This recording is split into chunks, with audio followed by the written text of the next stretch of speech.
This is Becky from More Than Borderline, and today I'm going to talk about stigma of mental illness in the Christian religion.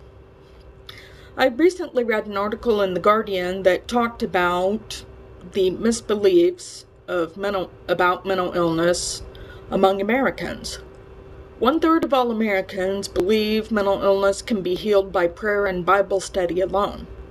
But when you ask evangelical Christians the same question, the number jumps to nearly 50%. This is unacceptable. We have got to have a national discussion about mental illness and how it's really a physical illness and not a lack of faith.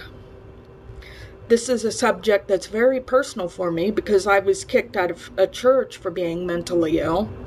They told me if I just had enough faith and wanted to be better, I would.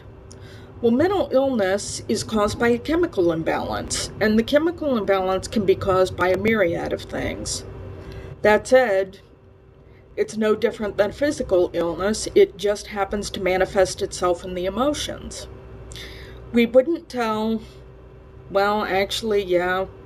some people would tell a diabetic to just trust God, but there is science that shows there is a physical problem, in this case insulin imbalance.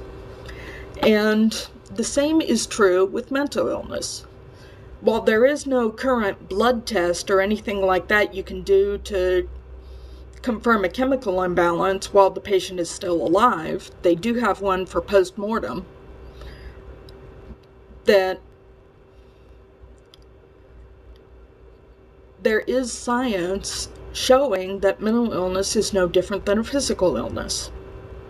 And why the church continues to believe that it's a lack of faith is beyond me. But we as people with severe mental illness need to do our best to educate other people. We need to do our best to teach them that it's not a lack of faith, that it's not curable by prayer or Bible study alone, that a doctor can treat it. And I don't know how we go about educating. I just live my life and try to explain to people when I can that, hey, it's a chemical imbalance. It's not my fault. I was born that way.